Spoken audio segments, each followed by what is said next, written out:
At my last job, I came out in 2018. I said to the HR person, we need to talk. So we sat down there. She told me later she thought I was going to tell her I was dying of cancer. Um, and I told her, I said, I'm going to transition. How can we handle this? And I just said, I can't do this anymore. And I'm ready to transition. She had someone in her family who was transgender, so she was, sort of familiar with the situation and very supportive. So the next move was to go sit down with the CEO. The three of us sat down. The CEO thought I was going to quit. What? Now what? Because someone had just left. And explained that to her. And as I said, she thought it was courageous. So I could tell I had her support. Mm-hmm. So I worked with my HR friend and my therapist to come up with a one-page letter. Basically said, this is something I've been dealing with all my life. And I put on one separate line, I am transgender. And I said, this was on a Friday. I took the day off. I had the HR person send out the email as HR with my letter as an attachment. And I took the day off. So I was going to my hairdresser. And the letter went out. It said, I'm coming in on Monday as Christina. I said, you may not understand, but I would ask for your respect. And I got, the letter went out. I got some very nice text messages, and that was it. Some of the people, didn't always get the name and the pronouns right, but they mostly did. But everyone at work was very supportive.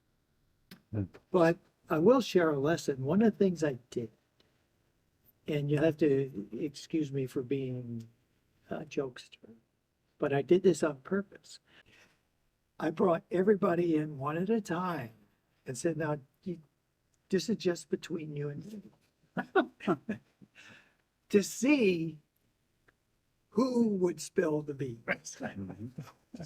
And one of my partners did, because after about the 10th person I told, I was telling number 11, and they said, oh yeah, I heard that from David.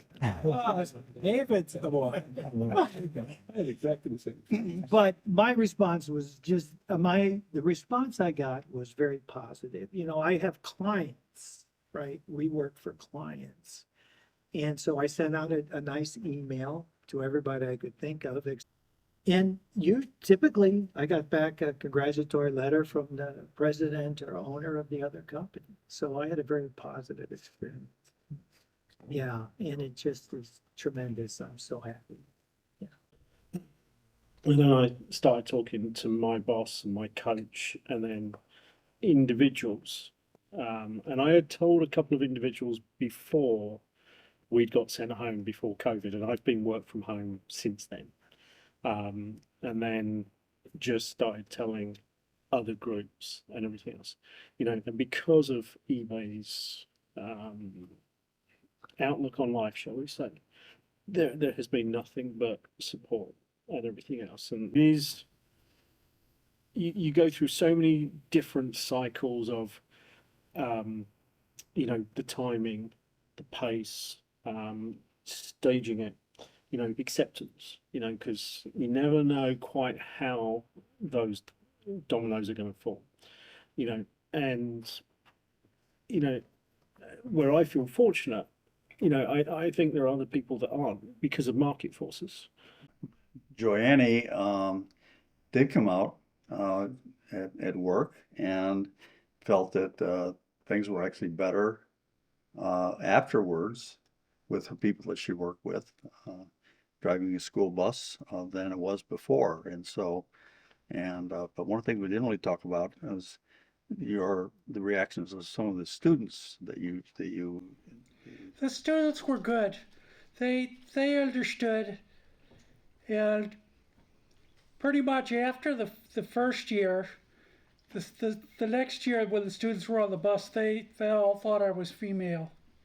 But I've only been dressing 4.5 years, and very soon after that, I found all of you, and basically changed my life.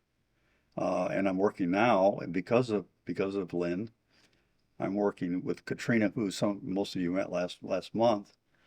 I'm working in one of her stores, her boutique, and it's because I am Lynn that I got that job.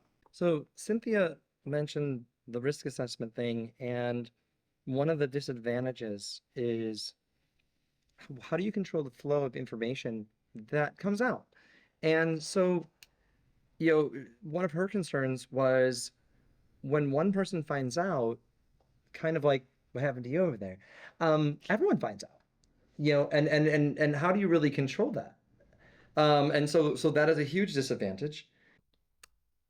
Elena, she was talking about the risk of discrimination at work.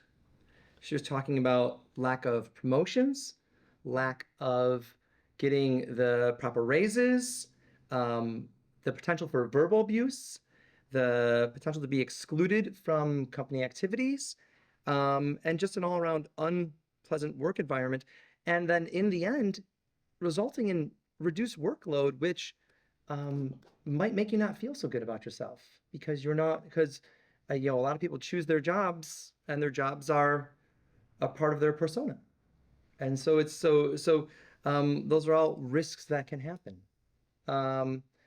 For me, I know one of the disadvantages but then you have the duality of, I enjoy being a dad. I enjoy being a male track coach, but I also enjoy being Antoinette. So how do we balance those? And so the disadvantages right now, I don't want to give any of that up. So we all sometimes walk a very fine line until we can kind of really embrace more of our true self.